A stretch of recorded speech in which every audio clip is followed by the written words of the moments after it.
गोगावले साहेबांच्या माध्यमातून या ठिकाणी प्रत्येक समाजाला न्याय देण्याचं काम या ठिकाणी झालेलं आहे। आदिवासी समाजाच्या त्या ठिकाणी सर्व प्रश्न, गाववाडी वस्तीवरील सर्व प्रश्न सोडवण्याचं काम त्या ठिकाणी आमदार साहेबांनी केलंय। आम्ही या ठिकाणी मला तुम्हाला सांगायचं आहे की ज्यावेळी त्या ठिकाणी एखाद्या आदिवासी बांधवावरती, माता भगिनीवरती एखादा प्रसंग येतो, त्या ठिकाणी ज्यावेळी रुग्णालयात जाण्याची आवश्यकता पडते, त्यावेळी खऱ्या अर्थानं त्यांच्या मागे कोण उभं राहत असेल तर ते आमदार भरतशेठ गोगावले साहेब। आपण पाहिलं तर या आदिवासी समाजाच्या माता भगिनींच्या ज्यावेळी प्रसूतीची वेळ येते त्यावेळी त्या ठिकाणी पहिला फोन जात असेल तर तो आमदार साहेबांना। आमदार साहेब त्या ठिकाणी स्वतःच्या खर्चातून त्या ठिकाणी त्या माता भगिनीला त्या ठिकाणी रुग्णालयात पोहोचवेपर्यंत तसेच त्यांच्यावरील सर्व उपचार त्या ठिकाणी आमदार साहेब हे स्वतःच्या खर्चाने त्या ठिकाणी करत असतात।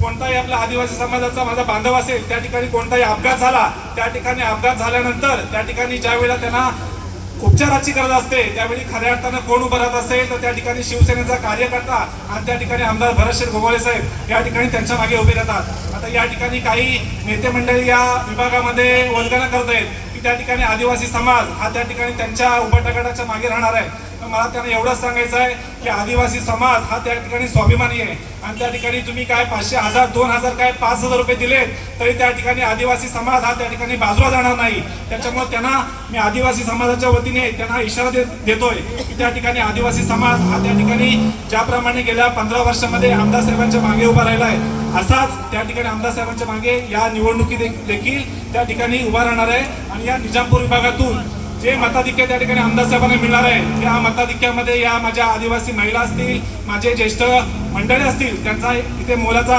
सहभाग असणार आहे। आपण पाहिलं तर काल त्या ठिकाणी आपण एक बातमी बघितली की दाखणे गावामध्ये त्या ठिकाणी खोटी अशी बातमी त्या ठिकाणी प्रसारित केली गेली की शिंदे गटातून उभाटा गटामध्ये दाखणे ग्रामस्थांचा त्या ठिकाणी प्रवेश झाला। पण मला या ठिकाणी सर्व प्रसार माध्यम आहेत, या ठिकाणी सर्व जनता आहे, त्यांना सांगायचं आहे त्या ठिकाणी या विभागाचे नेते बाबू खानविलकर यांच्यासोबत त्या ठिकाणी महाडला जी सभा झाली त्या सभेमध्ये आदित्य ठाकरे साहेबांच्या सोबत त्या ठिकाणी जे काही या विभागातील 500-700 कार्यकर्ते गेले त्याच कार्यकर्त्यांसोबत दाखणे गावातील त्या ठिकाणी राष्ट्रवादीच्या काय 100-125 कार्यकर्त्यांनी प्रवेश केला आणि त्यांचाच प्रवेश त्या ठिकाणी काल खोटा प्रवेश दाखवून शिंदे गटातील शिवसैनिकांनी उभाटा गटात प्रवेश केला अशी त्या ठिकाणी बातमी पेरली गेली।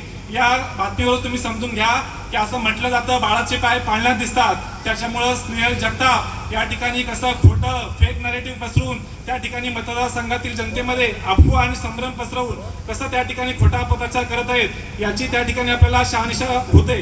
कारण आपण पाहिलं तर त्यांच्याकडे कोणता विकासाचा मुद्दा नाही, त्या ठिकाणी कोणत्याही गाववाडी वस्तीशी त्यांचा संपर्क नाही।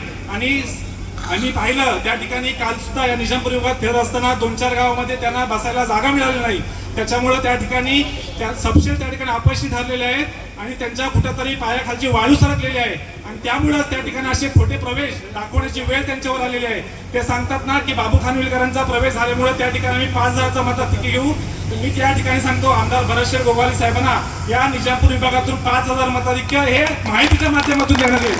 कारण त्या ठिकाणी ज्यावेळी राष्ट्रवादीचे सन्माननीय प्रदेशाध्यक्ष आदरणीय सुनील तटकरे साहेब यांचा हात ज्यावेळी बाबू खानविलकरांच्या मागे होता त्यावेळेस खऱ्या अर्थानं ते बाबू शेठ होते, पण ते आता बाबू शेठ राहिलेले नाहीत। त्या ठिकाणी त्यांच्या मागे राष्ट्रवादीचे कोणी कार्यकर्ते नाहीत आणि जे कार्यकर्ते त्यांच्यासोबत गेले ते सुद्धा आमच्याकडे बोलतात, ते सांगतात त्या ठिकाणी आम्ही त्यांच्यासोबत असलो तरी आमचं मत हे त्या ठिकाणी आमदार भरतशेठ गोगावले साहेबांच्या देवबाण चालत असेल।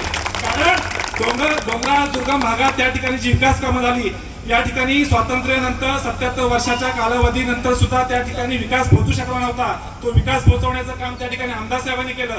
कारण आमदार साहेबांनी सांगितलं त्या गावात, त्या वाडीत, त्या कुठल्या वस्तीवर राहणारे लोक त्या ठिकाणी कोणत्या पक्षाचे, कोणत्या धर्माची, कोणत्या जातीची त्या ठिकाणी मला काही घेणं देणं नाही, पण मी या मतदारसंघाचा आमदार आहे, मी या मतदारसंघाचा लोकप्रतिनिधी आहे आणि माझी जबाबदारी आहे की प्रत्येक गाववाडी वस्तीवर विकास पोहोचवण्याची जबाबदारी माझी आहे। त्याच्यामुळे त्याच भावनेतून त्या ठिकाणी आमदार साहेबांनी विकास पोहोचवला। 4-4 करोडची कामं त्या ठिकाणी आम्ही गेलो होतो मागच्या वर्षी आमदार साहेबांसोबत, त्या ठिकाणी बर्देमाळ असेल, बोरमाज असेल, त्या ठिकाणी रस्ता झाला नव्हता, तो आमदार साहेबांनी त्या ठिकाणी पूर्ण रस्ता त्या ठिकाणी नवीन तयार करून दिला आणि तो रस्ता पोहोचवल्यानंतर त्या गावातील जी काही मंडळी होती, ती ज्येष्ठ मंडळी होती, त्यांच्या डोळ्यातून त्या ठिकाणी आनंदाश्रू वाहू लागले। कारण हीच त्या ठिकाणी आमदार साहेबांच्या कामाची खरी पोचपावती आहे। त्या ठिकाणी बाबू खानविलकर यांनी काल आमच्या गावामध्ये आल्यानंतर त्या ठिकाणी मोठमोठ्या वर्गाना मारल्या, त्यांनी सांगितलं की या गावाची वाट कोणी लावली, तर त्या बाबू खानविलकरांना मला सांगायचं आहे, या दाखणे ग्रामपंचायतीला आणि या दाखणेकरांना विकासाची वाट दाखवली कोणी दाखवली असेल तर ती आमदार भरत शेरगोवाल साहेबांनी दाखवली आहे. आणि या ठिकाणी तुमची या ठिकाणी निजामपूर विभागातील जनता अक्षरशः वाट लावणार आहे आणि बिनपाण्याची करणार आहे. कारण त्या ठिकाणी लोक बघतायत आम्हाला 20 तारीख कधी येते आणि आमदार भरतशेठ गोगावले साहेबांच्या धनुष्यबाण या निशाणी समोरील 2 नंबरचं बटन दाबून त्या ठिकाणी आमदारांप्रती आम्ही ऋण कधी व्यक्त करतोय. त्या ठिकाणी आमदार साहेबांची सगळे वाट बघतायत. त्या ठिकाणी 23 तारखेचा विजय हा आमदार साहेबांचा असणार आहे. त्या ठिकाणी बाबू खानविलकरांनी सांगितलं की या ठिकाणी आमदार भरतशेठ गोगावले म्हणजे निजामपूर विभागाला लागलेली कीड आहे. त्या ठिकाणी बाबू खानविलकरांना एवढंच सांगायचं आहे की आमदारांवरती टीका करण्याची तुमची पात्रता आहे की नाही ते पहिले बघा.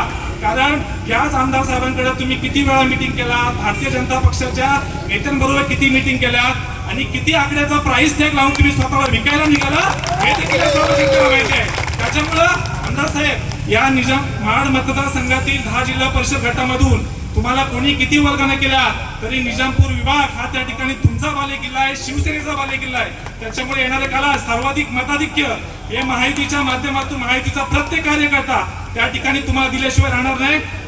बाबू खानविलकर मला एवढंच सांगायचं आहे की ज्यावेळी लोकसभेला तटकरे साहेबांची निवडणूक होती त्यावेळी दाखणे ग्रामपंचायतीमधून त्यांना मी 771 मतांची आघाडी दिली आणि त्या ठिकाणी तुमच्या पक्षाचे ते उमेदवार असून तुम्हाला केवळ 700 मतांची आघाडी देण्यात फक्त तुम्हाला यश आलं. त्याच्यामुळे तुम्ही समजून जा त्या ठिकाणी आमदार साहेबांच्या एका आदेशानं आम्ही तटकरे साहेबांना 771 मतांची आघाडी देऊ शकतो.